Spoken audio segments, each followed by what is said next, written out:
ചരിത്രത്തിൻ്റെ ഇരുളറകളിൽ നിന്ന് വെളിച്ചത്തിലേക്ക് വിസ്മരിക്കപ്പെട്ടിട്ടുള്ള 10,000 ഇന്ത്യൻ സൈനികർക്ക് ഒടുവിൽ ബ്രിട്ടൻ്റെ ഔദ്യോഗിക ആദരം തന്നെ ലഭിച്ചു എന്നുള്ളതാണ്.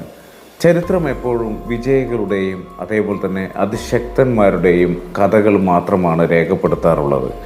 എന്നാൽ ചിലപ്പോഴെങ്കിലും അധികാരത്തിൻ്റെ ഇടനാഴികളിൽ ബോധപൂർവം വിസ്മരിക്കപ്പെട്ടിട്ടുള്ള സാധാരണക്കാരായിട്ടുള്ള ബോധപൂർവം വിസ്മരിക്കപ്പെട്ടുള്ള മനുഷ്യരുടെ ത്യാഗങ്ങൾ പതിറ്റാണ്ടുകൾക്ക് ശേഷവും വെളിച്ചത്തിലേക്ക് വരാറുണ്ട്.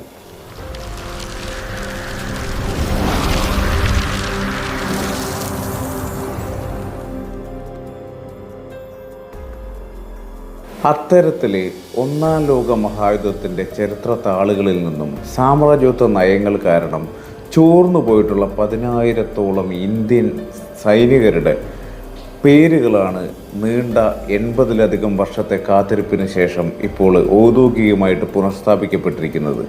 വിഭജനത്തിന് മുൻപുള്ള അവിഭക്ത ഇന്ത്യയിൽ നിന്നും, അതായത് ബ്രിട്ടീഷ് സാമ്രാജ്യത്തിൻ്റെ നിലനിൽപ്പിനായിട്ട് ലോകത്തിൻ്റെ വിവിധ യുദ്ധക്കളങ്ങളിൽ ചോരയൊഴുക്കി വീണ ഏതാണ്ട് 9,909 സൈനികർക്കാണ് ഇപ്പോൾ വാസ്തവത്തിൽ കോമൺവെൽത്ത് വാർ ഗ്രേവ്സ് എന്ന് പറഞ്ഞിട്ടുള്ള ഒരു കമ്മീഷൻ തങ്ങളുടെ ഔദ്യോഗിക മരണ റെക്കോർഡുകളിൽ ഇടം നൽകിയിരിക്കുന്നത്.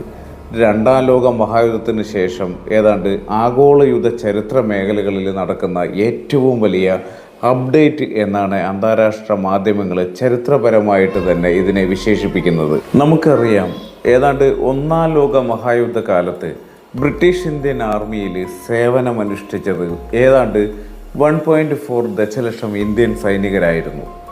യൂറോപ്പിലെ മഞ്ഞുറഞ്ഞ കിടങ്ങുകളിലും അതേപോലെ തന്നെ മിഡിൽ ഈസ്റ്റിൻ്റെ മണലാരണ്യങ്ങളിലും ആഫ്രിക്കൻ വനങ്ങളിലും അവരെ ബ്രിട്ടീഷ് പതാകയ്ക്കായിട്ട് പോരാടി എന്നുള്ളതാണ്. എന്നാൽ യുദ്ധം ജയിച്ച് കയറിയിട്ടുള്ള ബ്രിട്ടീഷ് ഇന്ത്യ ഗവൺമെൻറ് ഈ സൈനികരുടെ മരണാനന്തര ബഹുമതികളുടെ കാര്യത്തിൽ കടുത്ത വിവേചനമാണ് കാണിച്ചത്.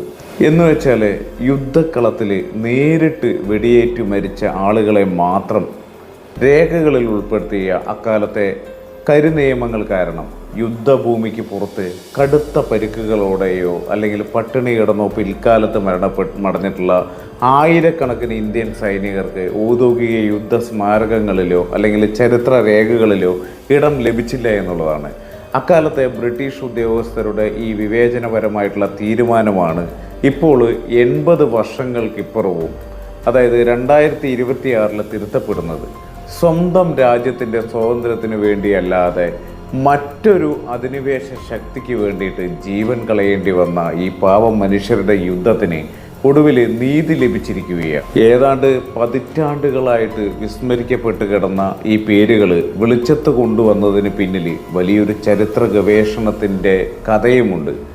ഒന്നാം ലോക മഹായുദ്ധം അവസാനിച്ചതിന് തൊട്ടു പിന്നാലെ അന്നത്തെ ബ്രിട്ടീഷ് ഇന്ത്യൻ ഉദ്യോഗസ്ഥർ അവിഭക്ത പഞ്ചാബിലെ ഗ്രാമാന്തരങ്ങൾ സന്ദർശിച്ച് യുദ്ധത്തിൽ പങ്കെടുത്തിട്ടുള്ള ഏതാണ്ട് 3,20,000 ഏകദേശം 3.5 ലക്ഷത്തോളം സൈനികരുടെ വിവരങ്ങൾ ശേഖരിച്ച് വലിയ കയ്യെഴുത്ത് രജിസ്റ്റർ ചെയ്ത് തയ്യാറാക്കുകയായിരുന്നു അന്ന് ചെയ്തിട്ടുണ്ടായിരുന്നത്. പിന്നീട് 1947 വിഭജനത്തോടു കൂടിയിട്ട് ഇന്ത്യയും പാകിസ്ഥാനുമായിട്ട് പഞ്ചാബ് പ്രവിശ്യ എന്ന് പറയുന്നത് വിഭജിക്കപ്പെട്ടപ്പോൾ പൊട്ടാറായതും അതേപോലെ തന്നെ തുകൽ കൊണ്ട് കെട്ടിയതുമായിട്ടുള്ള ഈ വിലപ്പെട്ട രജിസ്റ്ററുകൾ പാകിസ്ഥാനിലെ ലാഹോർ മ്യൂസിയത്തിൻ്റെ ഇരുളടഞ്ഞ കോണുകളിൽ വിസ്മൃതിയിൽ ലാണ്ടുപോയി എന്നുള്ളതാണ്.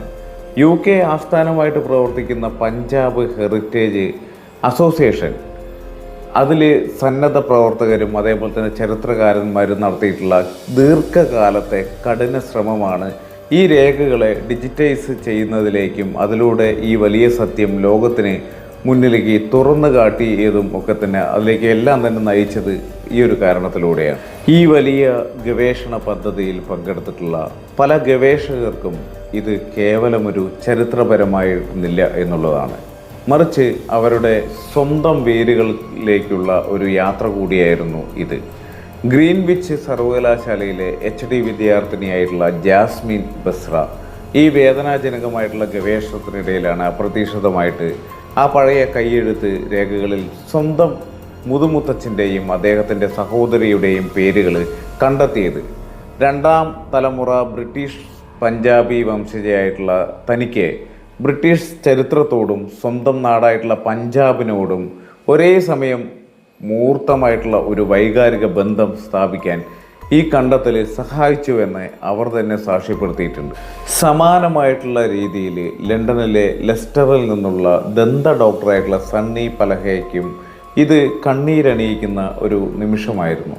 തൻ്റെ മുതുമുത്തച്ഛൻ കേസർ സിംഗ് യുദ്ധത്തിന് പോയി തിരിച്ചു വന്നിട്ടില്ലെന്ന അറിവ് മാത്രമുണ്ടായിരുന്ന സണ്ണിയെ ഗവേഷകർ ബന്ധപ്പെടുകയും കേസർ സിംഗിൻ്റെ പേര് പുതുക്കിയ കോമൺവെൽത്ത് വാർ ഗ്രേഡ്സിൽ, അതായത് ആ ഒരു പട്ടികയിൽ ഔദ്യോഗികമായിട്ട് ഉൾപ്പെടുത്തിയെന്ന് അറിയിക്കുകയും ചെയ്തു. ഇതോടെ അതായത് എൻ്റെ വൃത്തം പൂർത്തിയായിരിക്കുന്നു, മാത്രമല്ല കുടുംബ ചരിത്രത്തിൽ ഇതൊരു പൂർണ്ണത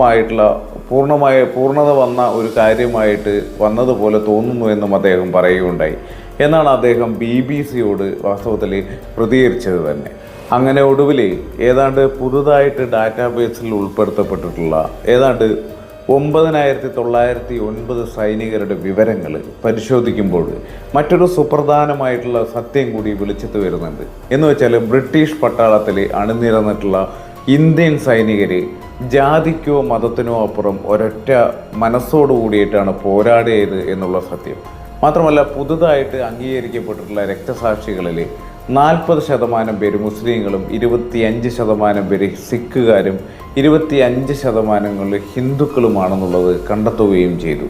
ഇതിൽ ബാക്കി വരുന്ന ശതമാനം എന്ന് പറയുന്നത് ഇന്ത്യയിലെ മറ്റ് വിവിധ പിന്നോക്ക ജനവിഭാഗങ്ങളിൽപ്പെട്ടവരുമാണ്. ഒരു നൂറ്റാണ്ട് മുൻപ് വിഭജനത്തിൻ്റെ രാഷ്ട്രീയ വിഷപ്പുക എന്ന് വേണം പറയാൻ. അത് ഏൽക്കാത്ത വിഭജനപൂർവ്വ ഇന്ത്യയിലെ ഉദാത്തമായിട്ടുള്ള മതസൗഹാർദ്ദത്തിൻ്റെ സാക്ഷ്യപത്രങ്ങൾ കൂടിയാണ് ഈ ചരിത്ര രേഖകളെന്ന് പറയുന്നത്. അവരെല്ലാം ഭാരതമെന്ന ഒരൊറ്റ ഭൂപ്രദേശത്തിൽ നിന്നും സാമ്രാജ്യത്വത്തിൻ്റെ യുദ്ധക്കപ്പലുകളിൽ കയറി അന്യദേശങ്ങളിൽ ചെന്ന് മണ്ണടിഞ്ഞവരാണ്. ഈ ഒരു വലിയ ചരിത്ര തിരുത്തലിന് ശേഷം കോമൺവെൽത്ത് വാർ ഗ്രേവ്സ് കമ്മീഷൻ ഇപ്പോൾ മറ്റൊരു വലിയ ദൗത്യത്തിലാണ്. പുതുതായിട്ട് പട്ടികയിൽ ചേർത്ത ഈ 10,000 സൈനികരുടെ പിൻഗാമികളെയും അതേപോലെ തന്നെ കുടുംബാംഗങ്ങളെയും UK-യിലും ഇന്ത്യയിലും പാകിസ്ഥാനിലുമായിട്ട് കണ്ടെത്താനുള്ള വിപുലമായിട്ടുള്ള ശ്രമങ്ങൾ അവർ ആരംഭിച്ചു കഴിഞ്ഞു. ഈ കുടുംബങ്ങൾക്ക് വാസ്തവത്തിൽ തങ്ങളുടെ പൂർവികരുടെ ത്യാഗത്തെക്കുറിച്ചിട്ടുള്ള ഔദ്യോഗിക സാക്ഷ്യപത്രങ്ങൾ കൈമാറുകയാണ് ഇവരുടെ ഒരു ലക്ഷ്യമെന്ന് പറയുന്നത്. കാലം ഒരുപാട് വൈകിയെങ്കിലും തങ്ങളുടെ മുത്തശ്ശന്മാരെയും അതേപോലെ തന്നെ മുതുമുത്തശ്ശന്മാരും ലോക ചരിത്രത്തെ മാറ്റിമറിച്ചിട്ടുള്ള ഒരു മഹായുദ്ധത്തിൽ പങ്കാളികളായിരുന്നു എന്ന വിവരം അവരുടെ തലമുറകൾക്ക് വലിയ അഭിമാനവും ആശ്വാസവും പകരുന്ന ഒരു കാര്യവുമാണ്. ഈ ഏറ്റവും പുതിയ അപ്ഡേറ്റ് എന്ന് പറയുന്നത് കേവലം മൺമറഞ്ഞു പോയിട്ടുള്ള കുറച്ചു പേരുടെ പേരുകൾ കമ്പ്യൂട്ടർ ഡാറ്റാബേസിൽ ചേർക്കുന്ന ഒന്നല്ല, മറിച്ച് യൂറോപ്യൻ കേന്ദ്രീകൃതമായിട്ട് മാത്രം എഴുതപ്പെട്ടിട്ടുള്ള ഒന്നാം ലോക മഹായുദ്ധത്തിൻ്റെ ഒരു ചരിത്രത്തെ കൂടുതൽ സമഗ്രവും അതേപോലെ തന്നെ സമ്പൂർണവുമാക്കുന്ന ഒന്നാണ്.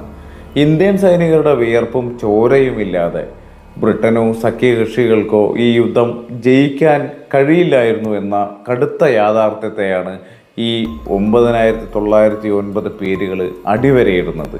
ഭാരതത്തിൻ്റെ വീരപുത്രന്മാർ ചരിത്രത്തിൻ്റെ ഇരുളറകളിൽ നിന്നും ഒടുവിൽ വെളിച്ചത്തിലേക്ക് നടന്നു കയറുമ്പോൾ അവർക്ക് ലഭിക്കുന്ന ഈ വൈകിയ അംഗീകാരം ലോകമെമ്പാടുമുള്ള പ്രവാസികൾക്കും അതേപോലെ തന്നെ ഭാരതീയർക്കും ഒരേപോലെ അഭിമാനിക്കാവുന്ന നിമിഷമാണ്. ഒരു വലിയ